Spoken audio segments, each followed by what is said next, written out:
नमस्कार बच्चों, आप सभी का बहुत बहुत स्वागत है। तो आज बिल्कुल नए सिरे से जीएस जीके की शुरुआत करने वाले हैं हम लोग। और जीएस जीके में जो पोर्शन, जो सब्जेक्ट पर्टिकुलरली हमने लिया है, जिससे आज हम लोग शुरू कर रहे हैं, वो है हिस्ट्री। तो हमने निश्चित रूप से टारगेट ये बनाया है कि आप एसएससी का कोई भी एग्जाम दे रहे हैं तो उसमें आपको ये पर्टिकुलर जो मैं क्लासेस शुरू करने वाला हूँ, जैसे अभी मैं हिस्ट्री कर रहा हूँ, तो जहां पे भी हिस्ट्री आता है, इनफैक्ट सिर्फ एसएससी के एग्जाम्स में ही नहीं, आप कोई भी एग्जाम देखो जहां पे हिस्ट्री है, फॉर एग्जांपल डिफेंस एग्जाम्स देख सकते हैं आप, स्टेट एग्जाम, पीएससी, तो वहां पर भी आपको एज इट इज यहां से कई सारी चीजें देखने को मिलेंगी। और क्योंकि हिस्ट्री ऐसी चीज है जो बदलती नहीं है ना, तो आप बिल्कुल सीजीएल टारगेट कर रहे हो, सीएचएसएल टारगेट कर रहे हो, एमटीएस, जीडी, स्टेनो जो टारगेट कर रहे हो, वहां पे भी आपको बहुत बहुत महत्वपूर्ण रूप से मैं यहाँ पर हिस्ट्री करवाने वाला हूँ। चल, तो बिना किसी डिले के शुरुआत करते हैं। आज है हमारा हिस्ट्री का सबसे पहला लेक्चर। मैं उम्मीद करता हूं कि आप सभी लोग मोटिवेटेड हैं, क्योंकि कैलेंडर आपके बिल्कुल सर पर मौजूद है। तो निश्चित रूप से अगर वैसे ही कैलेंडर अच्छे से फॉलो हो रहा है, बहुत फायदा आपको मिलने वाला है। सही है, बैक टू बैक एग्जाम्स होने वाले हैं। तो सबसे पहली बात हम लोग देखते हैं, जो हमने टॉपिक शुरू करना है हिस्ट्री के अंतर्गत। तो देखो, हिस्ट्री के 3 सेक्शंस हैं और हमने जो टॉपिक शुरू करना है आज, तो वो क्या है बच्चे? वो है मॉडर्न हिस्ट्री। तो मॉडर्न हिस्ट्री या आधुनिक भारत का इतिहास। तो मॉडर्न हिस्ट्री या आधुनिक भारत के इतिहास से हम लोग शुरुआत करने वाले हैं, ठीक है। अच्छा, कई बच्चों का ऐसा प्रश्न होगा मन में, जो शायद पहली बार भी अगर पढ़ रहे हो, कि क्या सर सीधे मॉडर्न हिस्ट्री से अगर हम जो शुरुआत कर रहे हैं तो कोई दिक्कत तो नहीं है? हमने प्राचीन या मध्यकालीन अगर नहीं पढ़ा है, कोई दिक्कत नहीं है।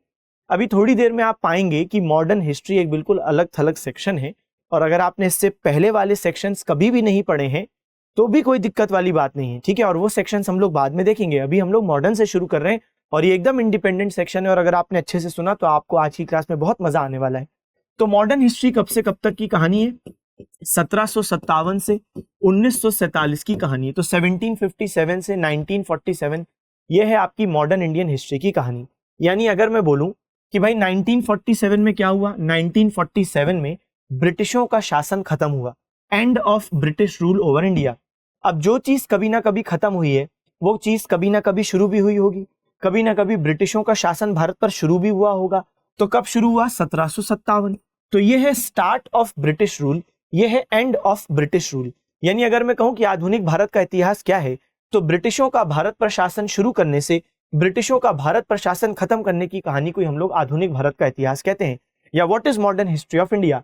So the time period between the start of British rule till the end of British rule is what we call the modern history of India. और अगर मैं समय अवधि की बात करूं, कितना समय, तो आप देखोगे 190 साल। कितना है बच्चे? 190 साल। इसलिए कई बार किताबों में क्या लिखा रहता है कि भारतीयों ने ब्रिटिशों की 200 वर्षों की गुलामी सही। लिखा रहता है कि ब्रिटिशों ने 200 वर्ष शासन किया। क्यों? क्योंकि ये 190 ईयर्स को आप राउंड ऑफ कर सकते हो, तो लगभग कितना हो जाएगा? 200। लेकिन अगर हम स्पेसिफिक रहें तो 190 ईयर्स सोचो उनने रूल किया है। लेकिन अब सबसे बड़ा प्रश्न जो हमारे सामने वो ये है कि भाई ब्रिटिश इंडिया आए क्यों थे? ब्रिटिश इंडिया आए क्यों थे? ये तो ठीक है, अगर हमने ये 190 साल का इतिहास पढ़ लिया तो हमने मॉडर्न हिस्ट्री पढ़ ली, लेकिन ब्रिटिश इंडिया क्यों आए? क्योंकि अगर मैं आपसे कहूं, आज मैं तुम्हें एक टास्क दूं कि भाई तुम अपने घर से 1 किलोमीटर पैदल चलो, तो तुम उसके लिए भी मुझसे कारण मांग लोगे, सर क्यों चले? एक रीजन चाहिए आपको। 1 किलोमीटर 2 किलोमीटर भी अपने घर से अगर चलना पड़े, मैं आपको बोलूं तो आप कहोगे क्यों? सबसे पहला प्रश्न ये आएगा। उसके लिए भी कारण चाहिए 1 किलोमीटर 2 किलोमीटर चलने को। तो यहां पर तो ब्रिटिश हजारों किलोमीटर दूर से भारत आए थे। निश्चित रूप से कोई बहुत बड़ा कारण होगा जो इन्हें भारत में आकर्षित किया होगा, जिसकी वजह से ये भारत आए। बिल्कुल, बहुत बड़ा कारण उनके पास था। और वो कारण क्या थे? वो कारण थे असली मसाले सच सच, एमडीएच। एमडीएच, जी हाँ, स्पाइसेस। क्या बात करें सर, स्पाइसेस, मसाले। सर क्या ये इतना बड़ा कारण है कि ब्रिटिश लोग भारत आएंगे? बेटा सिर्फ ब्रिटिश नहीं, अन्य बहुत सारे यूरोपीय, जिनके बारे में मैं आपको बताऊंगा, वो भारत आएंगे। और जी हाँ, मसाला या मसाले, स्पाइसेस एक बहुत बड़ा आकर्षण था। सर ऐसा क्यों? तो चलिए शुरू करते हैं। आज हम लोग अपना सबसे पहला जो कहानी है वो है स्टोरी ऑफ स्पाइसेस। तो हमने सबसे पहले मॉडर्न हिस्ट्री ऑफ इंडिया में एक टॉपिक शुरू कर लिया है, जिसका नाम है अराइवल ऑफ यूरोपियंस। यूरोपीय कंपनियां भारत क्यों आई, कौन कौन आया और क्यों आई। और उस टॉपिक के अंतर्गत सबसे पहली कहानी अब मैं आपको बता रहा हूं, स्टोरी ऑफ स्पाइसेस। इस कहानी को समझने के लिए हम लोग एक मैप की तरफ चलते हैं। तो यहां पर आपको एक वर्ल्ड मैप दिखाई दे रहा होगा। तो अब हम लोग समझते हैं स्टोरी ऑफ स्पाइसेस क्या है। बिल्कुल जुड़े रहें, अलर्ट रहें, थोड़ी देर में ही आपको बेहतरीन तरीके से समझ में आने वाला है कि यूरोपीय लोग भारत क्यों आए। एक चीज मैं यहीं पर क्लियर कर दूं कि सिर्फ ब्रिटिश इंडिया में नहीं आए हैं, यूरोपीय जब मैं कह रहा हूं तो बहुत सारे अलग अलग यूरोपीय देशों से लोग आए हैं। चलिए कहानी पढ़ते हैं कि क्यों आए। कहानी समझने के लिए कुछ साल पीछे चलते हैं। हम चल रहे हैं साल 1453। इतना पहले, हाँ जी इतना पहले जाना पड़ेगा। मॉडर्न इंडिया 1757 से शुरू होगा, मगर मैं थोड़ा और पहले जा रहा हूं। एक ऐसा साल जिसने वर्ल्ड हिस्ट्री को जितना अफेक्ट किया उतना किसी दूसरे साल ने कभी वर्ल्ड हिस्ट्री को अफेक्ट नहीं किया होगा, और वो साल है 1453। क्या हुआ 1453 में, समझते हैं। कहानी यह है कि साल 1453 से पहले क्या था, जो यूरोपीय क्षेत्र है ना, तो जैसे हमारे यहाँ बारिश होती है, वर्षा, रेनफॉल, लेकिन यूरोपीय क्षेत्रों में बर्फबारी होती है ना, स्नोफॉल होता है। तो वहां पर पूरी जमीन ठंड के टाइम पर बर्फ से ढक जाती है। अब जब पूरी जमीन बर्फ से ढक जाएगी तो यूरोपीय लोग गेहूं चावल नहीं उगा पाएंगे, क्योंकि अनाज उगाने के लिए गेहूं चावल या जो भी कुछ उगाना है उसके लिए मिट्टी चाहिए, लेकिन मिट्टी तो आपके पास बची नहीं, मिट्टी तो पूरी बर्फ से ढक गई। ऐसी स्थिति में जब आपके पास अनाज उगाने के लिए मिट्टी नहीं है, बर्फ से कवर्ड है मिट्टी, तो ऐसी स्थिति में यूरोपीय लोग क्या खा के जीवित रहते थे? फ्लैश। क्या खा के जीवित रहते थे बेटा? फ्लैश यानी मांस खा के जीवित रहते थे। अब फ्लैश या मांस आता है जानवरों से, और जानवर सीमित है, लिमिटेड है, अनलिमिटेड तो नहीं कि कभी खत्म नहीं होंगे, सीमित मात्रा में, सीमित संख्या में, ऐसा कहें लिमिटेड नंबर में है। यानी यूरोपीय लोगों के पास ठंड के टाइम पर विशेष रूप से खाना बहुत लिमिटेड होता था, और जब भी किसी के पास कोई चीज लिमिटेड होगी तो वो उस लिमिटेड चीज को ज्यादा दिनों तक चलाने का प्रयास करेगा। सही बात है कि नहीं भाई? मेरे पास कोई चीज लिमिटेड है तो मैं उसको ज्यादा दिन तक चलाने की कोशिश करूंगा। मैं आपको एक रियल लाइफ उदाहरण देता हूं। मेरा एक दोस्त था, बहुत साल पहले की बात है, जब हम लोग स्कूल गोइंग थे, स्कूल समय की बात है। सोचो, उसने मुझे एक परफ्यूम गिफ्ट की थी, परफ्यूम। मैंने कहा बहुत बढ़िया, कुछ दिनों तक तो मैंने वो परफ्यूम लगाई, ठीक है। लेकिन एक समय मुझे उस परफ्यूम का रेट पता चला, काफी दिन गुजर चुके थे, रेट पता चला 3200 रुपए। उस समय 3200 रुपए की परफ्यूम बहुत बड़ी बात है, इनफैक्ट आज भी बहुत बड़ी बात, उस समय तो बहुत ही बड़ी बात थी। और सबसे पहले तो मेरे मन में मेरे दोस्त के प्रति इज्जत बढ़ गई, इसने दे कैसे दी। फिर मुझे नींद नहीं आई एक दिन कि कैसे संभव हुआ। लेकिन जो भी हो, जब से मुझे उसका रेट पता चला उसके बाद से कई महीने गुजर गए, वो परफ्यूम वहीं की वहीं उतनी ही पड़ी रही जितनी 6 महीने पहले छोड़ी थी। यूज नहीं कर पा रहा था मैं। क्यों? क्योंकि अब मुझे उसका रेट पता चल गया, और जब भी किसी व्यक्ति के पास कोई चीज सीमित होगी वो उसे ज्यादा दिन तक चलाने का प्रयास करेगा। भाई अब हिम्मत ही नहीं हो रही है उसका बटन दबाने की। क्यों? कैसे प्रेस कर देंगे, इतनी महंगी परफ्यूम है कि नहीं। तो जब कोई चीज सीमित है, व्यक्ति ज्यादा दिनों तक चलाएगा। यूरोपीय लोगों के पास जो लिमिटेड खाना है वो उसे ज्यादा दिन तक चलाएंगे, लेकिन ज्यादा दिन तक कैसे चलाते थे? मसाले लगाकर। जी हाँ, तो ये मीट पर, फ्लैश पर लगाते थे मसाले। फ्लैश पर अगर आप मसाले लगाओगे, मांस पर मसाले लगाओगे तो उसकी लाइफ बढ़ जाती है। कैसे सर? देखो, मसाले एक बहुत अच्छे प्रिजर्वेटिव होते हैं, spices are a good preservative, और इसकी वजह से वो कोई भी खाने के सामान को ज्यादा दिन चला सकते हैं। जैसे आपने देखा होगा, नॉर्मल खाना एक दिन में खराब हो जाता है, ठीक है, लेकिन आप देखो अचार महीनों महीनों चल जाता है, सालों साल चल जाता है। क्यों? क्योंकि उसमें मौजूद होते हैं बहुत तमाम प्रकार के मसाले, स्पाइसेस। एक और मैं आपको उदाहरण देता हूं। आपने नाम सुना होगा मम्मी का। हाँ सर, घर वाली नहीं बेटा, घर वाली मम्मी नहीं, मैं बात कर रहा हूं इजिप्ट के लोग बहुत साल पहले, हजारों साल पहले, जब किसी की डेथ हो जाती थी तो डेड बॉडी के हाथ पांव पे मसाले लगा देते थे, और फिर व्हाइट कलर की क्लॉथ को बैंडेज जैसे लपेट के जमीन में दफना देते थे। इतने साल बाद भी जब हम लोग आज वो शरीर निकालते हैं तो वो शरीर सड़े गले नहीं, डिकम्पोज नहीं हुए, आज भी बहुत अच्छी स्थिति में। क्यों? क्योंकि स्पाइसेस ने बैक्टीरिया का एक्शन स्लो डाउन कर दिया। नॉर्मल शरीर कुछ महीनों साल में तो बिल्कुल डिकम्पोज हो जाता है, लेकिन यहाँ पे ये शरीर क्यों नहीं डिकम्पोज हुए? क्योंकि हाथ पांव पे क्या लगाए थे? स्पाइसेस। तो स्पाइसेस या मसाले बहुत अच्छे प्रिजर्वेटिव हैं, और इसलिए यूरोपीय लोग अपने लिमिटेड खाने को ज्यादा दिन तक चलाने के लिए उस फ्लैश पर मसाले लगाते थे। और मसालों का गढ़ क्या है? वो है भारत। इसलिए हम देखते हैं कि 1453 से पहले मसालों की बहुत ज्यादा डिमांड जो थी, तो इंडिया, इंडोनेशिया, ये कुछ देश हैं जो मसालों का गढ़। इनफैक्ट आज भी इंडिया में केरल, कर्नाटक को हम क्या बोलते हैं? केरल कर्नाटक को मसालों का बाग, स्पाइस गार्डन्स, आज भी मसाले मिलते हैं। तो बड़े स्तर पर मसाले इंडिया से निकलते थे और आप देख पा रहे हो जमीन जमीन से जुड़ी है। तो इस लैंड रूट से, इस स्थल मार्ग से मसाले निकलते थे और कहां पहुंच जाते थे? यूरोप पहुंच जाते थे। तो यूरोप वासियों को 1453 से पहले, 1453 से पहले जो चीज की आवश्यकता है, मसाले, वो उनको आसानी से लैंड रूट से, स्थल मार्ग से प्राप्त हो जा रहा है। इनफैक्ट मैं आपके सामने यहां पर एक और मैप दिखाता हूं, आप यहां पे नोटिस करेंगे तो देखो लैंड पूरी जुड़ी हुई ना, जमीन जमीन से जुड़ी है। आप यहां पर देखें एशिया, फिर आप देखो यहाँ पे टर्की, यहां पर देखो यूरोप। तो यहां से यहीं पर अगर हम जाएंगे और आगे तो ईरान दिख रहा है आपको, और इधर जाएंगे तो इंडिया भी है। तो आप देखो किस तरीके से मसाले इंडिया से निकल रहे हैं और कहां पहुंच जा रहे हैं? यूरोप। ये हो रहा है 1453 से पहले। लेकिन साल 1453 में, 1453 में कुछ ऐसा होगा कि पूरी कहानी बदल जाएगी और विश्व इतिहास बड़े स्तर पर प्रभावित होगा, अफेक्ट होगा। सर ऐसा क्या होगा? चलिए सुनते हैं। अब हुआ क्या, ये वाला जो क्षेत्र आपको दिख रहा है जहां पे लिखा है टर्की या तुर्की, तो यहां पर पहले हुआ करता था 1453 से पहले तक बाइजेंटाइन एम्पायर। और यहां पे बाइजेंटाइन एम्पायर जो था वो क्रिश्चियंस के कंट्रोल में था, क्रिश्चियनिटी। तो यहां पर ईसाई धर्म के शासक थे बाइजेंटाइन एम्पायर में। तो यहां पे कौन थे? ईसाई। और यूरोप में तो थे ही ईसाई, तब भी और आज भी। तो यहां पे भी ईसाई, यहां पे भी ईसाई, ईसाई ईसाई भाई भाई। लेकिन साल 1453 में इस क्षेत्र पर कंट्रोल हो जाता है उस्मानिया सल्तनत का, ऑटोमन एम्पायर।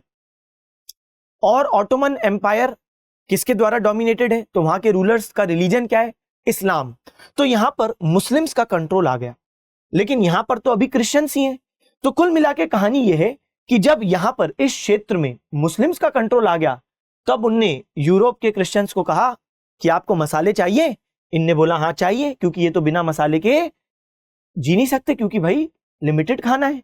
लेकिन तब मुसलमानों ने इनको कहा कि अगर आपको मसाले चाहिए, क्योंकि उस टाइम पर धार्मिक युद्ध बहुत चलते थे, तब धर्म के नाम पर युद्ध, तब यूरोप वासियों को कहा गया कि अगर आपको मसाले चाहिए तो आपको इस्लाम धर्म कबूल करना पड़ेगा। अब ये फंस गए, क्योंकि अभी इनका धर्म क्या है? क्रिश्चियनिटी। पहले जब यहाँ बाइजेंटाइन एम्पायर था तो यहाँ पे भी क्रिश्चियनिटी था, क्रिश्चियनिटी क्रिश्चियनिटी, ईसाई ईसाई भाई भाई। लेकिन अब जब यहाँ पर भाई किसका शासन हो गया? मुस्लिम्स का।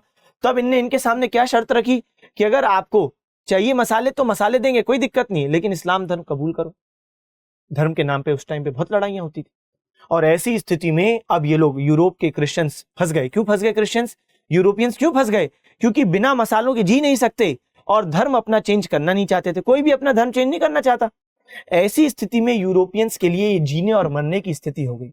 लेकिन मरता क्या नहीं करता। तब यूरोप वासियों ने भी ठान लिया कि कोई बात नहीं मुसलमानों, अगर आप हमको नहीं देना चाहते मसाले, मत दीजिए, हम भारत तक दूसरे मार्ग से पहुंचेंगे। आप स्थल मार्ग, लैंड रूट आप ब्लॉक कर दो। तो इनने लैंड रूट ब्लॉक कर दिया। कोई नहीं, मत दो मसाले हमको लैंड रूट से, हम भारत तक पहुंचेंगे किसी दूसरे रूट से।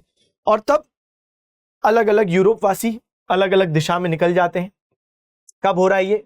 1453 के बाद अलग अलग यूरोप वासी अलग अलग दिशा में निकल गए। क्यों निकल गए? कि भारत का समुद्री मार्ग खोजेंगे।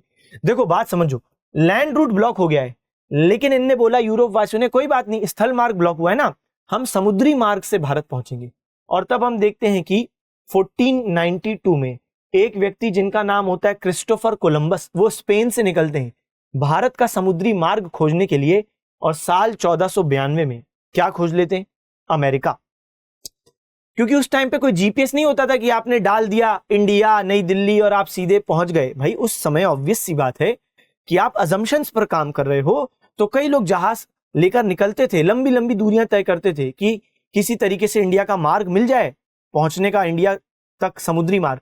तो क्रिस्टोफर कोलंबस इंडिया को खोजने के लिए निकले, लेकिन कहां पहुंच गए? अमेरिका पहुंच गए। उनको तो ये लगा उन्होंने इंडिया खोज लिया है, इसलिए जो सबसे पहली जनजाति अमेरिका में क्रिस्टोफर कोलंबस से टकराई, क्रिस्टोफर कोलंबस ने उस जनजाति का नाम भी रख दिया रेड इंडियन। क्या नाम रख दिया? Red Indian. इनफैक्ट आज भी अमेरिका में ये जनजाति है रेड इंडियन, आप सर्च करिएगा। तो ये क्रिस्टोफर कोलंबस ने नाम दिया था, क्योंकि उसको लगा ये इंडियंस हैं। लेकिन बाद में पता चला कि भाई इंडिया की तो कोई भी बात इससे मैच ही नहीं कर रही है एरिया से। तब पता चला कि नहीं, ये इसने इंडिया नहीं खोजा है, ये गलत जानकारी दे रहा है, कुछ तो खोजा है लेकिन इंडिया नहीं है। तब वापस से इंडिया का समुद्री मार्ग खोजने की होड़ वापस शुरू हो गई। और 1497 में एक व्यक्ति जिनका नाम होता है वास्को डा गामा। क्या नाम होता है? वास्को डा गामा। ये पुर्तगाल की राजधानी लिस्बन से निकलते हैं और अफ्रीका के नीचे से होते हुए कहां पहुंच जाएंगे? इंडिया। मुबारक हो, इंडिया का समुद्री मार्ग खोज लिया गया है। किस साल इंडिया पहुंचे? 1498। पोर्चुगल से कब निकले? 1497। सर इतना लंबा समय लग गया? बिल्कुल भाई, उस समय कोई आज के जमाने जैसी हाई स्पीड बोट्स नहीं है, बहुत स्लो बोट्स चलती थी। कई बोट्स तो चलती थी जो कि हवा से चलती थी, तो हवा चलेगी तभी वो बोट्स चलेंगी। और प्लस आपके पास कोई पक्का रास्ता थोड़ी ना है कि आपको मालूम है कि इधर ही जाना है मुझे। उस टाइम पर तो स्लो स्लो चलेंगे ताकि पूरी कैलकुलेशन करें कि कहां जा रहे हैं, किधर जा रहे हैं। तो कुल मिला के बात यह है कि 1497 में वास्को ड गामा निकले, अफ्रीका के नीचे से होते हुए कहां पहुंच गए? 1498 में पहुंच गए इंडिया। भारत का समुद्री मार्ग खोज लिया गया है। अब यहां पर एक बहुत ही बड़ा डाउट मैं सबसे पहले क्लियर करूं, बेटा भारत का समुद्री मार्ग खोजा है, भारत नहीं खोजा है। ये गलती बहुत सारे बच्चे करते हैं। उनको लगता है कि 1498 में वास्को ड गामा ने इंडिया खोजा। अरे इंडिया को कोई खोज सकता है क्या? इंडिया तो प्राचीन समय से मौजूद है और यूरोपियंस को इंडिया के बारे में बहुत पहले से मालूम है। इंडिया को नहीं खोजा है, इंडिया तक पहुंचने का एक रास्ता खोजा है। और वो रास्ता कौन सा है कि कैसे यूरोप के लोग इंडिया तक समुद्र से पहुंच सकते हैं, ये पाथ खोजा है। इंडिया को नहीं खोजा, इंडिया तो पहले से भी उनको मालूम था। 1453 से पहले से ही इंडिया से व्यापार तो कर ही रहे। इनफैक्ट जब मैं प्राचीन भारत पढ़ाऊंगा तब बताऊंगा कि रोमन्स व्यापार करते थे इंडियन से प्राचीन समय में। तो इंडिया के बारे में सबको मालूम है कि इंडिया है, इंडिया में लोग रह रहे हैं, इसमें कोई दिक्कत नहीं। लेकिन इंडिया तक पहुंचने का स्थल मार्ग क्योंकि ब्लॉक हो गया, तो समुद्री मार्ग से भारत पहुंचे हैं। कौन? यूरोपीय लोग। तो इस तरीके से भारत के समुद्री मार्ग की खोज हो गई है। अच्छा, खोज करने वाले जो व्यक्ति हैं उनको भी एक बार हम लोग देख लेते हैं भाई। तो उनका नाम क्या है? वास्को डा गामा। तो यहाँ पे देखिए, पोर्चुगल से निकले और अफ्रीका के नीचे से होते हुए कहां पहुंच गए? इंडिया। अब ध्यान से एक बात सुनिए, यहाँ पे अफ्रीका का आप दक्षिणी हिस्सा देखेंगे तो एक शब्द लिखा है केप ऑफ गुड होप। इसको हम लोग हिंदी में कहते हैं उत्तम आशा अंतरीप। कई बार हिंदी में केप ऑफ गुड होप ही लिखा हुआ आ जाता है, तो आप ध्यान में रखिएगा। अभी मैं तो आपको नोट्स भी दूंगा। अच्छा, एक और बहुत बड़ा सवाल, सर क्या नोट्स मिलेंगे? बिल्कुल मिलेंगे। सर क्या नोट्स बाइलिंगुअल मिलेंगे? बिल्कुल बाइलिंगुअल मिलेंगे। तो सर क्या हम लोग जो आप बोल रहे हो वो लिखते चले? बिल्कुल मत लिखो। बेटा आप ध्यान से मेरी बात सुनिएगा। आपका भी काम क्या है? आपका काम है कि आप बस क्लास अच्छे से सुनो। जो भी काम की आपकी चीज है, जो नोट्स है, वो मैं आपको दिखाने वाला हूं क्लास में, ठीक है? प्लस आपको क्वेश्चंस भी मैं करवाऊंगा। तो आपकी पूरी की पूरी कहानी इसी क्लास में सीमित है। आपको अभी कुछ नहीं लिखना। जब क्लास खत्म हो जाए तो आपके पास जब समय हो तब आप नोट्स बनाइएगा, ठीक है? अभी नोट्स मत बनाइएगा। अभी आप नोट्स बनाओगे, अभी लिखोगे तो सुनोगे कब? और सुनोगे नहीं तो समझ में नहीं आएगा। और जब समझ में नहीं आएगा तो जो लिख भी लोगे उसका मतलब क्या रह जाएगा? इसलिए अभी बस सुनिए। तो Cape of Good Hope Africa के सबसे दक्षिणी हिस्से को बोल रहे हैं हम, और यहीं से क्रॉस करके कहां पर आए हैं? इंडिया। अच्छा, अब एक और सवाल कि जब इंडिया वास्को ड गामा आए होंगे तो इंडिया में भी तो कोई ना कोई उपलब्ध होगा। बिल्कुल कोई ना कोई उपलब्ध है। कौन है वो? चलिए उनके बारे में डिस्कशन करते हैं। ठीक, तो एक रफ हम लोग मैप बनाते हैं। तो भाई यहाँ पे हमने मार्कआउट कर दिया यूरोप, और यहाँ पे हमने मार्कआउट कर दिया अफ्रीका, और यहाँ पर हमने मार्कआउट कर दिया इंडिया, ठीक है? आइए अब हम जानते हैं कि भाई वास्को ड गामा अफ्रीका के नीचे से होते हुए कहां आ गए? कैलिकट आ गए। अब कालीकट या कैलिकट क्या है, सबसे पहले वो समझें। कुछ बच्चों को ये भी कंफ्यूजन होता है कि ये कलकत्ता है। ये कलकत्ता नहीं है भाई, कलकत्ता तो बंगाल में, ये तो केरल में एक जगह है जिसको हम लोग बोल रहे हैं कालीकट। चलिए यहाँ पे मैं मार्क करता हूं। तो यहाँ पर देखो मैंने मार्क कर दिया कैलिकट, यहाँ पर मैंने हिंदी में भी लिख दिया कालीकट, ठीक है सर, बहुत बढ़िया। ये केरल में आज भी स्थित है, ऑब्वियस सी बात है। तो यहाँ पे ही पहुंचे हैं कौन? Vasco da Gama.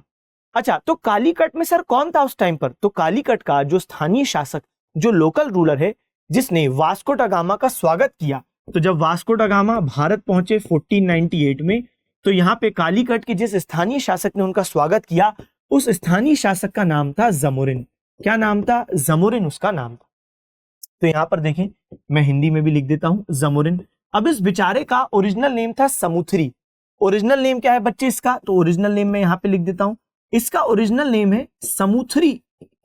तो सर समुथरी ओरिजिनल नेम है जैमोरिन। असल में एक्सेंट का फर्क है। आप ऐसा समझें, जो यूरोपीय लोग थे उनने इंडिया में कई सारे जो भारतीय शब्द हैं, जब वो उसका उच्चारण नहीं कर पाते थे तो अपने शब्दों में बोलते थे, अपने एक्सेंट में बोलते थे। और जब वो अपने एक्सेंट में बोलते थे तो कई बार वो नाम ही परिवर्तित कर देते थे। जैसे समुद्री, तो जब यूरोपीय लोग बोलते थे तो ऐसे बोलते थे सैमोथ्री, सैमोथ्री, सैमोरी, सैमोरिन आया। किस तरीके से बेचारे समुद्री का जैमोरिन कर दिया। ऐसे बहुत सारे शब्द है। कानपुर को बोलते थे खानपुर, सिपाही को बोलते थे तुम दो सिपाही, इधर आओ सिपाही। सिपाही को क्या बोल दिया, सिपॉय। इनफैक्ट आप देखते हो कि इंग्लिश की किताबों में क्या लिखा रहता है, 1857 सिपॉय रिवोल्ट, सिपॉय, जबकि है क्या वो, सिपाही। इतना ही नहीं, सबसे बड़ा उदाहरण, रविंद्रनाथ टैगोर जी का नाम सुना है आपने, लेकिन उनका जो वास्तविक नाम है वो है रविंद्रनाथ ठाकुर। लेकिन क्योंकि यूरोपीय लोग, खासतौर पे ब्रिटिश लोग ऐसे बोलते थे रविंद्रनाथ टैगोर, टैगोर, तो ठाकुर का टैगोर कर दिया।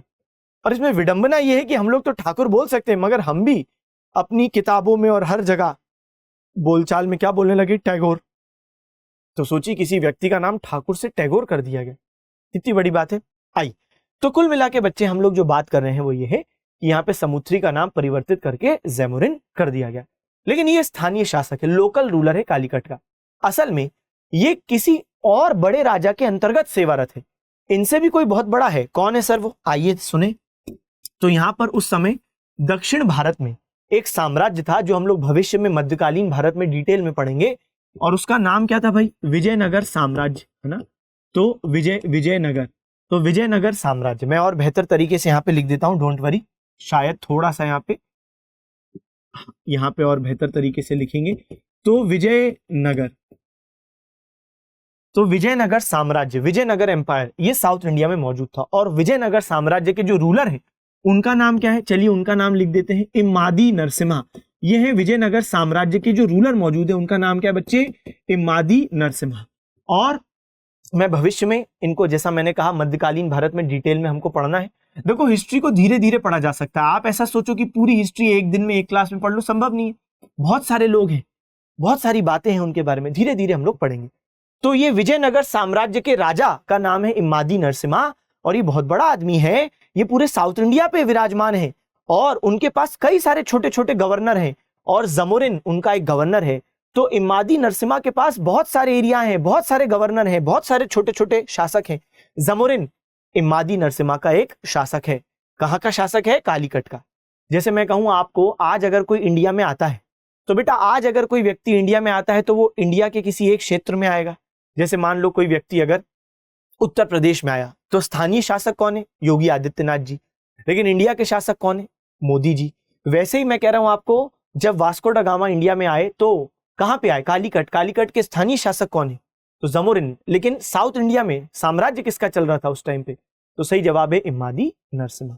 अच्छा, यहां पर मैंने एक नया शब्द लिखा है, सालुव। ये क्या है, ये इनका वंश है।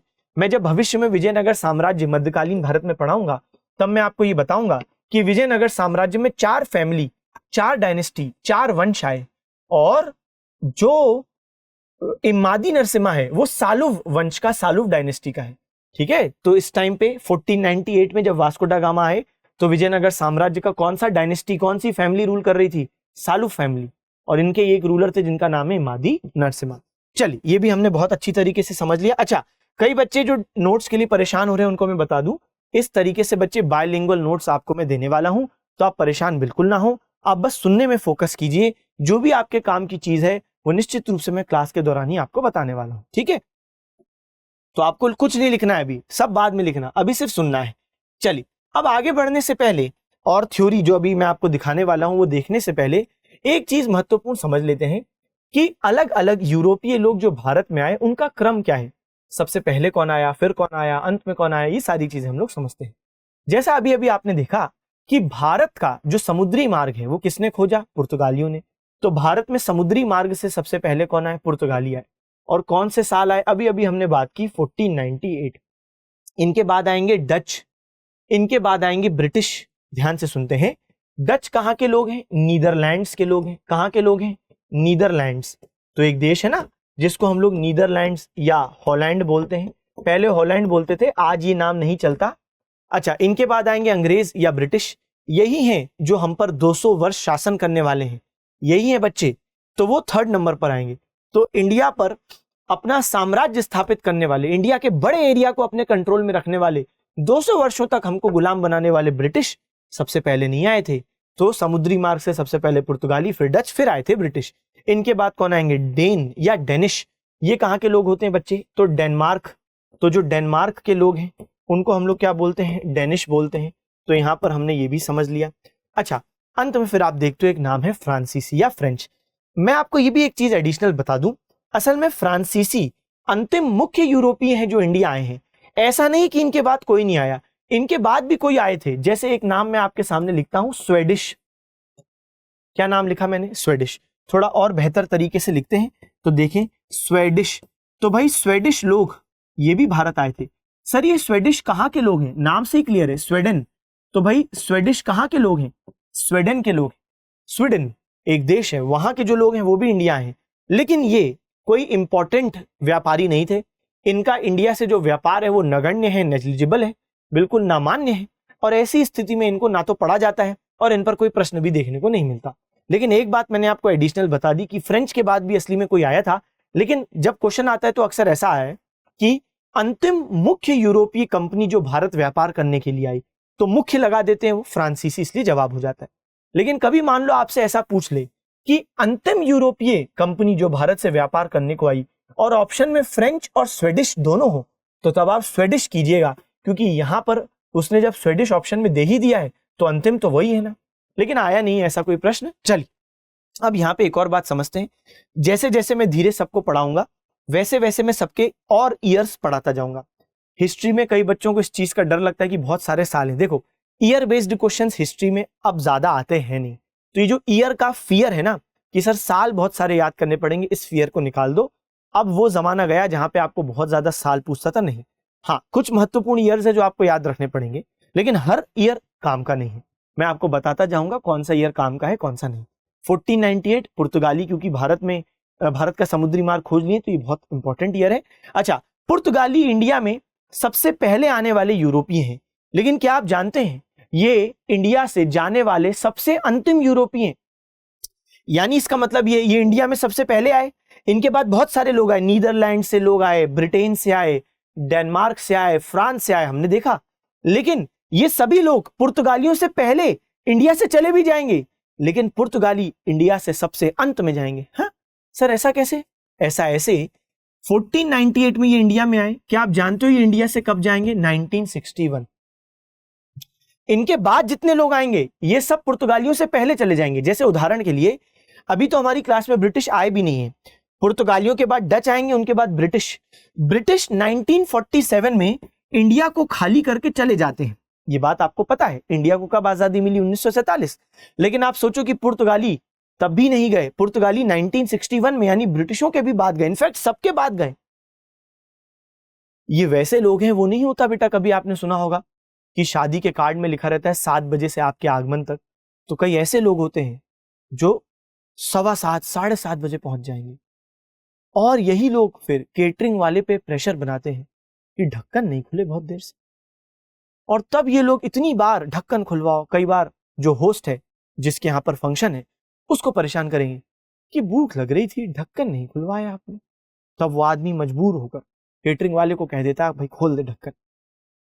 तो जो ढक्कन 9 बजे खोलने वाले थे वो ढक्कन किसी के प्रेशर की वजह से 7:30 बजे खोल दिए।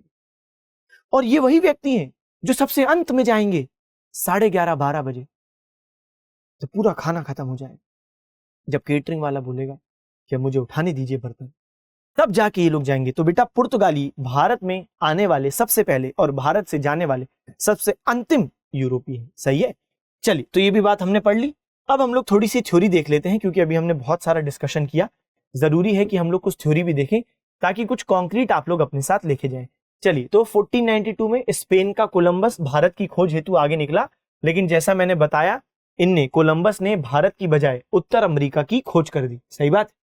अच्छा, यहाँ पे एक और इंटरेस्टिंग किस्सा है जो क्रिस्टोफर कोलंबस से संबंधित है।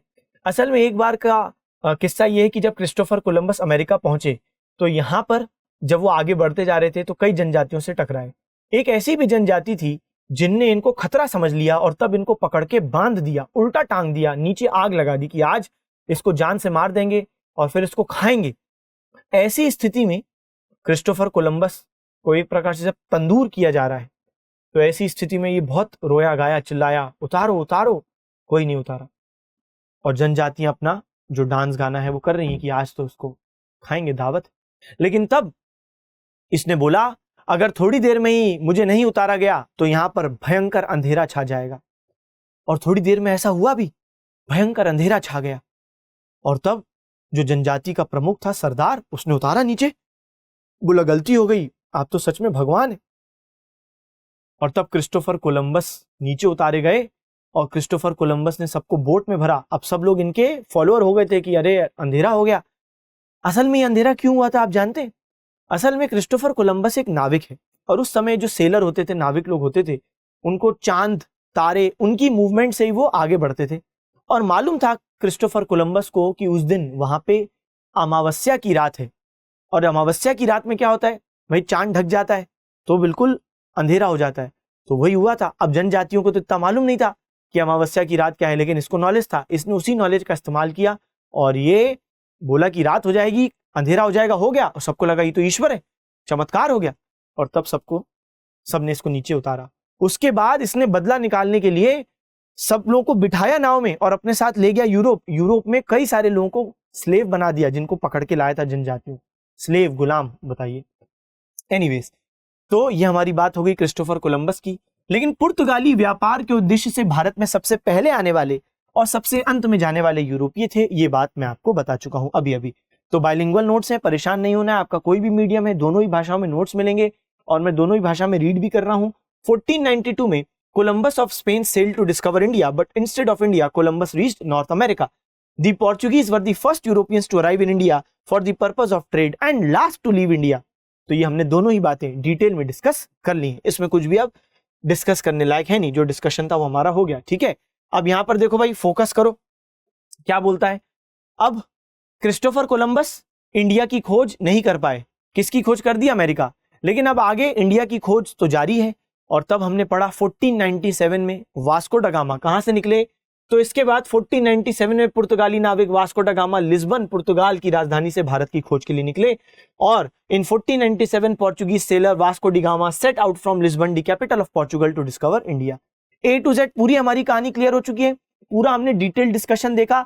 इसी तरीके से मैं पहले डिस्कशन करवाऊंगा और फिर मैं पूरे डिस्कशन के बाद आपको नोट्स दे दूंगा और तेजी से हम लोग आगे बढ़ सकते हैं, क्योंकि हमने डिस्कशन कर लिया। ठीक है, ये हमने पूरी चीज देखी। अब चलो आगे की कहानी क्या है। अब वास्को ड गामा जब सबसे पहली बार भारत का समुद्री मार्ग खोजने के लिए निकले थे, तो मैंने आपको ये तो बता दिया वो कालीकट पहुंच गए। लेकिन कालीकट पहुंचने से पहले वो उलझ गए थे, रास्ता भटक गए थे, क्योंकि उस टाइम पे सिर्फ तुक्का चल रहा है। तो हुआ ये कि जब वो भारत की ओर प्रवेश कर रहे थे, तब भारत थोड़ा दूर था और वो यहां पे रास्ता भटक गए थे। लेकिन तब उनको एक मछुआरा यहां पानी में मिला, जिसका नाम कई किताबों में लिखा रहता है अब्दुल माजिद, कई किताबों में नाम होता है अहमद माजिद। तो ये व्यक्ति इनको यहां पे मिला, अब्दुल माजिद, अहमद माजिद। और तब इनने अब्दुल माजिद से कहा कि आप हमें इंडिया ले चलिए। ये मछुआरा भारत का ही था, लेकिन इसने शुरू में जाने से मना कर दिया। इनने बोला कि भाई मैं अभी मछली पकड़ रहा हूं, शाम वाम को जाऊंगा। वास्को ड गामा और उनके लोगों ने तलवारें निकाल ली। अरे इनने बोला अभी जाएंगे, पहले बताना था तलवारें रखें। और तब अहमद मजीद, अब्दुल मजीदी इन लोगों को गाइड करता है कालीकट की तरफ। तो पथ प्रदर्शक या गाइड का नाम कभी आपसे एग्जाम में पूछे तो सही जवाब क्या बताओगे, अहमद मजीद या अब्दुल माजिद। ठीक है, चलिए। अब वास्को ड गामा सबसे पहली बार भारत कब पहुंचे, 1498 में। लेकिन अब इनने भारत पहुंचने के बाद इनका भयंकर स्वागत किया जमोरिन ने। ये अपने साथ 3 जहाज लाए थे। तीनों जहाजों में इनने भर भर के मसाले डाले और जहाजों को रवाना कर दिया। कहां पर, पुर्तगाल, क्योंकि वहां पे स्पाइसेस की, मसालों की बहुत डिमांड है। वहां पर तो लोग मुंह मांगे दाम देने को तैयार हैं, क्योंकि उनके लिए तो जीने और मरने की स्थिति है। क्योंकि आपको मालूम है ऑटोमन एम्पायर, उस्मानिया सल्तनत ने स्थल मार्ग ब्लॉक कर दिया है, तो मसाले यूरोप तक पहुंच नहीं पा रहे। और यूरोपियों के पास खाना लिमिटेड है, लिमिटेड खाने को ज्यादा दिन तक चलाना है तो मसाले चाहिए। और इसलिए 60 गुना दाम पर इनने मसाले अपने बेचे पहली बार के ट्रिप में। सोचिए, इमेजिन कीजिए, यानी वास्को ड गामा ने अगर भारत से एक इलायची का पैकेट 100 रुपए में खरीदा तो उसको यूरोप में कितने में बेच दिया, 6000 रुपए में बेच दिया। 60 गुना प्रॉफिट कमाया। इनने जहाज वापस रवाना कर दिए थे, लेकिन ये खुद कुछ महीनों के लिए इंडिया रुक गए थे, लगभग 3 महीनों के लिए इंडिया रुके थे। जहाज रवाना कर दिए, मीनवाइल प्रॉफिट कमा लिया। अच्छा, अब हुआ ये कि वास्को ड गामा भी 3 महीने बाद वापस चले जाते हैं। ठीक है, लेकिन अब वास्को ड गामा को मालूम है कि पैसा कैसे कमाना है। और जब व्यक्ति को पता चल जाता है कि यहां से ज्यादा पैसा कमाना है तो वो काम वो बार बार करेगा। तो हुआ ये कि Vasco da Gama India overall 3 बार आएंगे, 1498, 1502 और 1524। कितनी बार, 3 बार। लेकिन अब लालच बहुत बढ़ गई है। तो साल 1524 में जब ये तीसरी बार भारत आए तब इनको एक मच्छर ने काट लिया और मलेरिया से इनकी मृत्यु हो गई। सोचो कितना बुरा लगता है कि आप इतनी दूर से आए हो और मच्छर के काटने की वजह से आपकी डेथ हो गई। काश उस टाइम पे ऑल आउट होता तो बेचारे नहीं मरते, मगर ऑल आउट नहीं था, इसलिए ये ऑल आउट हो गए। ऐसी स्थिति में 1524 में इनकी मृत्यु कहां पर हुई है? कोची। तो ये भी आज इंडिया में है। इंडिया में कहा? केरल में है। तो कोची केरल में 1524 में इनकी मृत्यु हो गई। इसलिए लालच बुरी बला है, बहुत ज्यादा लालच नहीं करनी, बहुत प्रॉफिट कमाए। ठीक है भाई, ये हमने बात पढ़ ली है। चलो, तो इसको बस हमको अब रीड करना है। तो केप ऑफ गुड होप होते हुए अहमद मजीद नामक पथ प्रदर्शक की सहायता से भारत में केरल के मालाबार तट पर स्थित कालीकट नामक बंदरगाह पर 1498 को पहुंचे। ये हमें बात मालूम है, जहां उनका स्वागत कालीकट के शासक जमोरिन ने किया। बहुत बढ़िया। जमोरिन विजयनगर साम्राज्य के राजा इमादी नरसिम्हा के अंतर्गत सेवारत थे। ये बात मैं आपको पहले ही बता चुका हूं। और यहाँ पे जो राजा इमादी नरसिम्हा है उनका वंश भी मैं आपको बता चुका हूं। उनका वंश कौन सा है बच्चे? सालुव वंश है। कौन सा? सालुव। तो with the help of a guide named Ahmad Majid, Vasco reached port of Calicut on 20th May 1498 via the Cape of Good Hope, where he was welcomed by Zamorin, the local ruler of Calicut. Zamorin was a local ruler serving under the king Imadi Narsimha of Saluv dynasty. तो यहां पर मैंने Saluva dynasty भी लिख दी। ठीक है जी, चलिए बहुत बढ़िया। तो हमने यहाँ पे सालुव डायनेस्टी भी लिख दी। चलिए आगे बढ़ते हैं, अगली चीज देखते हैं। इस प्रकार वास्को ड गामा प्रथम यूरोपीय बने जो समुद्री मार्ग से भारत पहुंचे। ये बात तो आपको माननी ही पड़ेगी भाई, समुद्री मार्ग तो वास्को ड गामा ने खोजा भारत पहुंचने का। यूरोप से भारत पहुंचने का समुद्री मार्ग किसने खोजा? वास्को ड गामा ने खोजा। उन्होंने भारतीय वस्तुओं के व्यापार से 60 गुना दाम कमाया। वही बात, क्योंकि डिमांड बहुत ज्यादा, सप्लाई था नहीं, इसलिए लोग मुंह मांगे दाम देने को तैयार थे। जैसे कोविड के टाइम पर क्या हुआ, आप देखो, सैनिटाइजर की अचानक सरकारी नौकरी लग गई थी। क्यों? हर जगह उसकी डिमांड है। 50 रुपए का सैनिटाइजर 250-250 में बिका।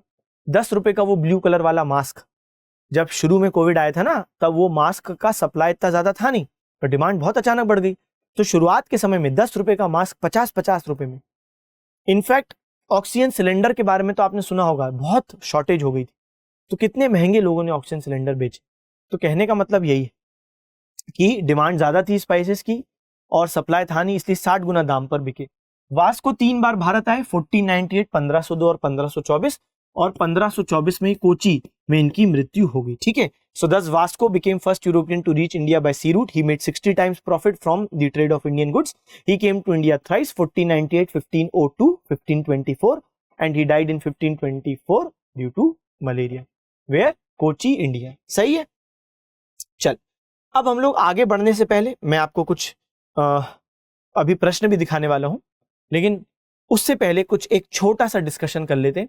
अच्छा, कुछ बच्चे कमेंट सेक्शन में इससे भी परेशान हो रहे हैं कि नोट्स कैसे बनाते हैं सर, क्योंकि मैंने 2-3 बार ये बात कही है कि आप क्लास के बाद नोट्स बनाइएगा, अभी नहीं। तो नोट्स कैसे बनाते हैं? तो मैं अभी आपको एक सैंपल नोट भी देने वाला हूं, जो अभी तक मैंने पढ़ाया उसके ही नोट्स, ताकि आपको समझ में आए कि नोट्स का मतलब क्या है। नोट्स का मतलब ये होता है कि बेटा अगर आपने 10 पन्ना पढ़ा है किसी भी बुक का या किसी भी टीचर का, जो भी है, आपने अगर 10 पेज पढ़े हैं फॉर एग्जाम्पल, तो उसको किस तरीके से आप 1 से 2 पेज में समराइज करते हो, निष्कर्ष जो मुख्य बिंदु है वो लिखते हो। और जो बच्चा ऐसा सोचता है मैं तो पूरे के पूरे नोट्स कोई बुक के कॉपी पेस्ट कर लूंगा या टीचर के कॉपी पेस्ट कर लूंगा, बेटा वो ना तो समझदारी है, और वो इसलिए समझदारी नहीं क्योंकि आप एग्जाम से पहले रिवाइज नहीं कर पाओगे। अगर आपके पास शॉर्ट नोट्स नहीं है, आपने लॉन्ग नोट्स बनाए, तो क्या ही मतलब है? पूरा का पूरा एग्जाम से पहले रिवाइज नहीं कर पाओगे। बहुत सारे चैप्टर हैं, बहुत सारे सब्जेक्ट्स हैं, कितना रिवाइज करोगे एग्जाम से पहले? इसलिए शॉर्ट नोट्स होना बहुत जरूरी है, ताकि आपके पास सफिशिएंट समय मिले बहुत सारी चीजों को रिवाइज करने के लिए। ठीक है, अभी मैं आपको दिखाऊंगा कि शॉर्ट नोट्स कैसे बनाते हैं, कैसे क्रक्स निकालो, कैसे निष्कर्ष निकालो चीजों का, अभी मैं बताऊंगा। चलो, उससे पहले आइए हम लोग देख लेते हैं कि पुर्तगाली ये सबसे पहले हैं जो समुद्री मार्ग से भारत पहुंचे हैं, वास्को ड गामा। अच्छा, आगे चल के जब पुर्तगालियों का व्यापार बढ़ेगा तो पुर्तगाली भारत में फैक्ट्री भी स्थापित करेंगे, और पुर्तगालियों की जो भारत में पहली फैक्ट्री होती है वो स्थापित होगी कोचीन में 1503 में। चलिए, सबसे पहला तो डाउट ये आएगा कि सर ये फैक्ट्री क्या होती है, पहले ये बता दीजिए। देखो, फैक्ट्री मतलब होता है गोडाउन या वेयर हाउस, समझिएगा। देखो, पहले तो आज के जमाने की फैक्ट्री भूल जाओ। आज जब मैं शब्द बोलता हूँ फैक्ट्री, तो हमारे दिमाग में इमेज होती है अंदर बहुत सारे लोग काम कर रहे होंगे, कोई जगह होगी, मशीनें लगी होंगी। लेकिन उस समय फैक्ट्री मतलब होता है केवल गोडाउन, केवल वेयरहाउस, कोई मशीनें नहीं, कोई लोग काम नहीं कर रहे। क्या है? बहुत बड़ा खाली सा हॉल जहां पे सामान रखा जाएगा। और गोडाउन की जरूरत किसे पड़ती है? जिसका व्यापार बढ़ रहा हो। जैसे मान लो मेरी एक दुकान है जहां पे मैं लक्स साबुन बेचता हूं और 500 लक्स साबुन मैं रोज नया स्टॉक लाता हूं और रोज मेरे पास 500 कस्टमर आते हैं, तो मुझे कुछ एडिशनल गोडाउन की जरूरत नहीं है। लोग आते हैं, बोलते हैं लक्स दो, मैं बोलता हूं लक्स लो। लेकिन अगर मान लो कि अगर एक दिन अचानक मेरे पास अब 700 लोग आने लगे हैं, 700 लोग आ रहे हैं, लेकिन मेरी दुकान की क्षमता तो 500 लक्स की है, तो 200 कस्टमर मेरे वापस लौट जा रहे हैं, इससे मेरा नुकसान हो रहा है, मुझे बुरा लग रहा है। तो अब मैं क्या करूंगा? अब मैं गोडाउन ले लूंगा जहां पर मैं एडिशनल 200 साबुन स्टोर करूंगा। तो जब भी मेरे 500 साबुन खत्म हो जाएंगे, एडिशनल कस्टमर आएंगे, तो मैं गोडाउन से लाके दे सकता हूं। यानी गोडाउन की जरूरत उस व्यक्ति, उस व्यापारी को पड़ती है जिसका व्यापार बड़ा हो। जिसका घटा है वो गोडाउन थोड़ा ना लेगा, वो तो अपनी पुरानी चीज ही नहीं अच्छे से यूटिलाइज कर पा रहा है। तो यहाँ पे हमको एक इंडिकेशन मिलता है कि पुर्तगाली लोगों ने 1498 में व्यापार प्रारंभ किया और 1503 आते आते उनका व्यापार इतना बड़ा हो गया कि उनको गोडाउन स्थापित करने की जरूरत महसूस होने लगी। और साल 1503 में कोचीन में ही इनने स्थापित कर लिया है अपना पहला गोडाउन। सुनिए, वास्को डा गामा इंडिया में कहां आए थे? कालीकट, वो एक अलग जगह है। वास्को डा गामा की मृत्यु कहां हुई थी? कोची। और पहली फैक्ट्री का खुली है वही कोचीन। तो मैंने दो अलग अलग शहरों का नाम लिया। वास्को डा गामा कहां पर आए? कालीकट। उनकी मृत्यु हुई कोची। वही कोची को कोचीन भी बोलते हैं। कोची और कोचीन सेम है। तो मृत्यु जहां वास्को डा गामा की हुई है ना 1524 में होगी, मतलब अभी तो 1503 चल रहा है, तो वो और फर्स्ट फैक्ट्री वाली जगह सेम है, कोचीन। तो 1503 में इनकी पहली फैक्ट्री खुल गई। अच्छा, आगे चल के पुर्तगालियों के पास गोवा आएगा। क्या आएगा बच्चे? गोवा। मैं इसके बारे में भविष्य में और चर्चा करूंगा। और गोवा बनेगा पुर्तगालियों का हेडक्वार्टर। अब देखो हेडक्वार्टर का क्या मतलब है। देखो धीरे धीरे पुर्तगालियों का इंडिया में जब व्यापार बढ़ेगा तो उनकी बहुत सारी फैक्ट्री, बहुत सारे गोडाउन आएंगे। लेकिन ऑब्वियस सी बात है, कोई ना कोई हेडक्वार्टर चाहिए जहां से आप बाकी पूरे अपने व्यापार के लिए आदेश जारी करो कि भाई अब से ये चीज का रेट ये होगा, ये चीज का रेट वो होगा। तो एक हेडक्वार्टर होना चाहिए ना भाई, है ना? तो एक हेडक्वार्टर होना बहुत जरूरी है। जैसे अगर मैं बात करूं आपसे कि जैसे दृष्टि आईएएस के कई सारे सेंटर्स हैं, लेकिन इसका कोई ना कोई हेडक्वार्टर भी होगा, है कि नहीं? जहां से पूरे अन्य तमाम सेंटर्स रेगुलेट हो रहे होंगे। तो मैं आपको वही बताना चाह रहा हूं कि इनके बहुत सारे सेंटर्स, ठीक है, और इनका हेडक्वार्टर क्या बना? गोवा। ठीक है भाई, तो गोवा इनका हेडक्वार्टर है। अभी मैं आपको मैप में भी दिखाता हूं। आइए इस पर्टिकुलर मैप में भी हम लोग ये चीज देखते हैं। आप यहां पर देख पा रहे होंगे, देखो सबसे पहले वास्को डा गामा कहां पर आया? कालीकट। यहां पर देखो लिखा हुआ है। अच्छा, लेकिन फर्स्ट फैक्ट्री कहां खुली? कोचीन। कोचीन में फैक्ट्री खुली कब? 1503। सही बात है। चलिए, यहीं पर मृत्यु भी होगी वास्को डा गामा की। लेकिन आगे चल के पुर्तगालियों के पास एक और सेंटर आएगा, गोवा, और गोवा ही हेडक्वार्टर बना दिया जाएगा। ये भविष्य में हमको पढ़ना है। ठीक है, तो गोवा बनेगा हेडक्वार्टर। चलिए भाई, ये हमने बात कर ली। गोवा आप सब जानते हैं बहुत बड़ा धार्मिक स्थल है। चलो, तो हमने पूरी चीज देख ली। हाँ, अब आ जाते हैं हम लोग क्या हमारे शॉर्ट नोट्स वाली बात पे। फिर मैं आपसे कुछ क्वेश्चन पूछूंगा जिसका आपको जवाब देना है। चलिए, सबसे पहले हम लोग रिवीजन करेंगे। तो भाई रिवीजन के माध्यम से मैं आपको बता रहा हूँ शॉर्ट नोट्स कैसे बनाते हैं। अब देखो, मैंने आपको अभी 3-4 स्लाइड दिखाई थी वास्को डा गामा के बारे में, पुर्तगालियों के बारे में, और अब देखो मैंने उसको किस तरीके से एक स्लाइड में कर दिया है। यही आपको करना है, इसको ही बोलते हैं शॉर्ट नोट्स। यानी आपको पूरे सेंटेंस फॉर्म में कोई चीज नहीं लिखनी है, आपको मुख्य मुख्य बातें लिखनी है। ऐसी मुख्य बातें, ठीक है, जिससे आपको पूरी इर्द गिर्द की कहानी अपने आप याद आ जाए।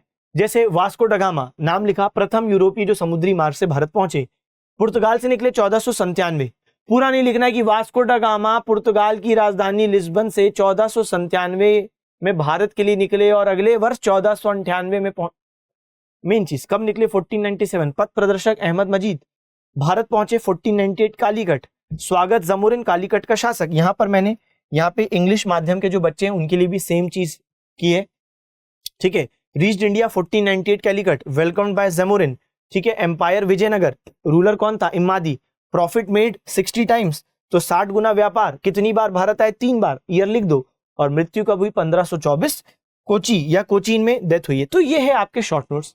इस तरीके से पूरी ही हिस्ट्री, या इनफैक्ट मैं तो आपको ये रिकमेंड करूंगा पूरे जीएस जीके में आप यही करें कि जो भी आप सब्जेक्ट पढ़ रहे हैं उस सब्जेक्ट में आपने जो बातें पढ़ी हैं उनको आप निष्कर्ष निकालना, समराइज करना सीखें और एक रजिस्टर बना लीजिए ठीक है, जहां पे आपको ये पूरी समरी लिखनी है जीके जीएस की अपनी भाषा में, ताकि आप इसको रिवाइज कर पाओ। एक एक चीज टीचर की लिखोगे तो रिवाइज नहीं कर पाओगे, बहुत सारे इतने सारे रजिस्टर बन जाएंगे, एग्जाम से पहले खुद डरोगे कि भाई कहां से शुरू करूं। इसलिए अपने आप को डराओ मत, उतना लिखो जो आप कर भी पाओ, है ना। चलो भाई, तो अब कुछ प्रश्न है। सबसे पहला प्रश्न देखते हैं हमसे क्या पूछता है। हाँ भाई, सबसे पहला प्रश्न क्या बोलता है, समुद्री मार्ग से सर्वप्रथम भारत से व्यापार संबंध स्थापित करने वाले यूरोपीय कौन थे।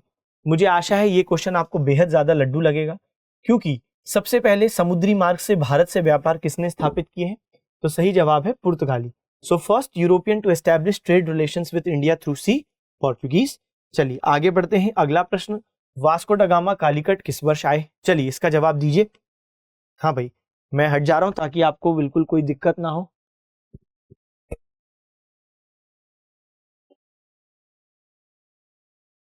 ठीक, तो सही जवाब क्या है भाई, वास्को ड गामा कालीकट किस वर्ष आए, 1497 में निकले थे, और इंडिया कब पहुंचे, 1498 पहुंचे कालीकट। चलो भाई, पुर्तगालियों ने भारत में निम्नलिखित में से किस स्थान पर प्रथम फैक्ट्री, कारखाना या दुर्ग स्थापित किया। फर्स्ट फैक्ट्री, जिसे कारखाना या दुर्ग भी बोलते हैं, अभी मैं बताऊंगा क्यों। तो इसका जवाब क्या है भाई, कोचीन, कन्नानौर, गोवा या दमन। चले, तो सही जवाब है 1503, कोचीन में उनने अपनी पहली फैक्ट्री स्थापित की थी। अच्छा, अब यहां पर देखो, जो फैक्ट्री है उसको एक और शब्द से जाना जा रहा है, कारखाना। चलो ये तो समझ में आता है, आप सामान रख रहे हो। इसको एक और शब्द से जाना जा रहा है, वो है दुर्ग या फोर्ट। ऐसा क्यों सर? ऐसा इसलिए क्योंकि आगे चल के अभी मैं आपको बताने वाला हूं कि बहुत सारे यूरोपीय लोग आएंगे भारत में व्यापार करने। जो आपने एक लिस्ट देख भी ली थी, पुर्तगाली, डच, ब्रिटिश, डेनिश, फ्रेंच। तो जब इतने सारे लोग आएंगे, सबके बहुत सारे गोडाउन या फैक्ट्रियां स्थापित होंगी, और इसलिए एक डर बना रहता था, क्योंकि इनके बीच में कंपटीशन था बड़ा जबरदस्त, लड़ाइयां, युद्ध होते थे, हम देखेंगे अपनी क्लास में। और जब युद्ध हो रहे हैं तो आदमी डरेगा कि कभी रात में पता चला किसी दूसरे विपक्षी यूरोपीय ने आप पे अटैक कर दिया, आपके वेयर हाउस के, फैक्ट्री के पूरा सामान जला दिया, लोगों को मार दिया। तो युद्ध क्योंकि इतने ज्यादा फ्रीक्वेंट, कॉमन होते थे, ऐसी स्थिति में कोई कंपनी जब कोई फैक्ट्री स्थापित करती थी, उसमें लाखों का सामान रख रही है, तो ऑब्वियस सी बात है आसपास ऊंची ऊंची दीवारें बना देते थे। इसलिए दीवारें बना देते थे ताकि कोई अटैक ना हो पाए। ठीक है, कोई अटैक करे तो सामान अंदर सेफ रहे, लोग अंदर सेफ रहे। ठीक, तो सुरक्षा के लिए बड़ी बड़ी दीवारें उठा दी जाती थी, जिससे फैक्ट्री क्या बन जाती थी, दुर्ग या किला, फोर्ट बन जाती थी। चल, तो ये भी बात हमने अच्छे से चर्चा में ले ली है। आइए अब क्या है भाई, आगे देखते हैं। फ्रांसिस्को डी अल्मीडा, अब एक अगला व्यक्ति जिस पर हमें चर्चा करनी है। देखो भाई, अभी तक हमने पढ़ा कि सबसे पहले यूरोपीय जो भारत से व्यापार करने आएंगे वो कौन है, पुर्तगाली। पुर्तगालियों में सबसे पहले समुद्री मार्ग से कौन आया, हमने बोला वास्को ड गामा।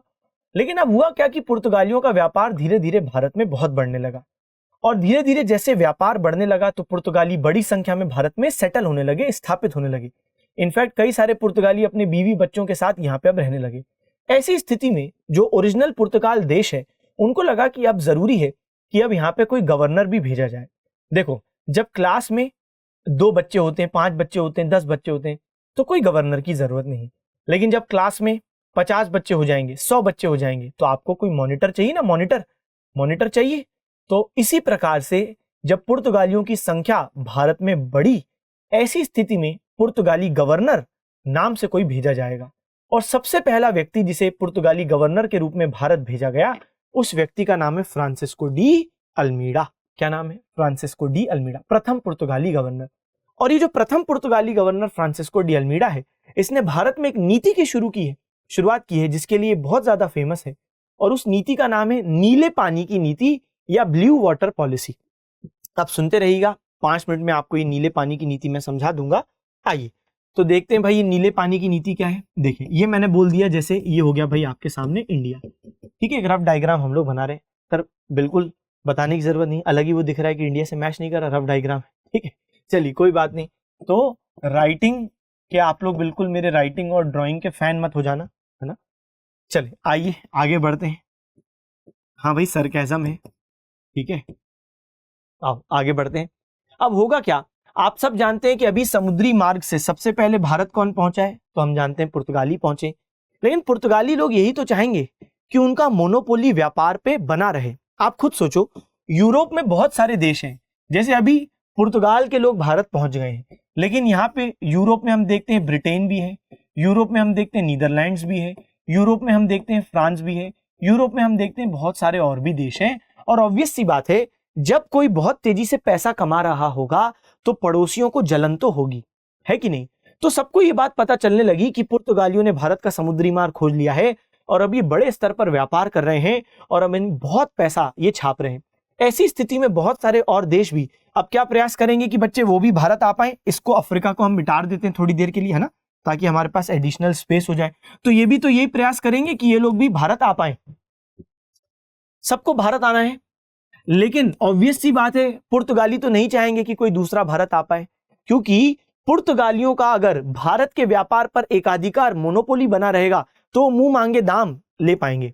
आप खुद सोच के देखो, अगर बहुत सारे लोग इंडिया से सामान खरीदेंगे और यूरोप में बेचेंगे तो फिर सबको अपने सामान का रेट गिराना पड़ेगा, क्योंकि मार्केट में कंपटीशन आ गया। कोई भी बहुत ज्यादा रेट रखेगा तो उससे कोई खरीदेगा नहीं। लेकिन अभी क्योंकि पुर्तगालियों की भारतीय व्यापार पर मोनोपोली है, कोई और भारत का सामान खरीद के यूरोप में नहीं बेच पा रहा है, ऐसी स्थिति में पुर्तगाली मुंह मांगे दाम ले रहे हैं, बहुत हाई प्राइस पर बेच रहे हैं। लेकिन अगर कॉम्पिटिटर आ जाएंगे तो उनको भी अपना दाम गिराना पड़ेगा, नहीं तो सब सामने वाले से कम दाम में खरीद लेंगे। तो इसलिए पुर्तगाली यही चाहेंगे कि कोई दूसरा देश इंडिया में पहुंच ही ना पाए, और उसी के लिए फ्रांसिस्को डी अल्मीडा ने एक नीति शुरू की है जिसको हम कहते हैं ब्लू वाटर पॉलिसी, नीले पानी की नीति। इसके अंतर्गत फ्रांसिस्को डी अल्मीडा यानी पुर्तगाली जो गवर्नर है, ये कहता है हम इतनी स्ट्रॉन्ग पुर्तगाली नेवी बनाएंगे। ये क्या है बच्चे, ये पुर्तगाली जहाज है। तो हम इतनी स्ट्रॉन्ग पुर्तगाली नेवी बनाएंगे जो कि अन्य यूरोपीय देशों को भारत तक पहुंचने ना दे और इनको पानी में ही तबाह कर दे। और इसी नीति को नाम मिला ब्लू वाटर पॉलिसी। और इसी के अंतर्गत कई सारे अलग अलग यूरोपीय कंपनियों के जब जहाज, यूरोपीय देशों के जहाज भारत आने का प्रयास करते थे तो पुर्तगाली नेवी उनको पानी में ही डुबो देती थी। कई बार कई सारे दूसरे देशों के जहाजों को डुबो दिया गया, उनके लोगों को मार दिया गया, कई लोगों को बंदी बना लिया गया। समझ में आई बात? तो बस यही है पूरी कहानी, ठीक है। तो इस नीति को हम लोग क्या बोलते हैं, ब्लू वाटर पॉलिसी। और इस ब्लू वाटर पॉलिसी को ही एक अन्य नाम से भी जाना जाता है। तो नीले पानी की नीति तो है ही, ब्लू वाटर पॉलिसी तो है ही, इसके अलावा इसे शांत जल की नीति भी कहते हैं, यानी पॉलिसी ऑफ काम वाटर्स। क्या बोलते हैं बेटा, पॉलिसी ऑफ काम वाटर्स। तो नीले पानी की नीति, पॉलिसी ऑफ काम वाटर्स। और अल्मीडा की ये नीति कई वर्षों तक सफल रही। कई वर्षों तक बहुत सारे दूसरे देशों को भारत के व्यापार करने से इनने रोके रखा, आने नहीं दिया भारत, ठीक है। चलो भाई, तो एक बार हम लोग पढ़ते हैं।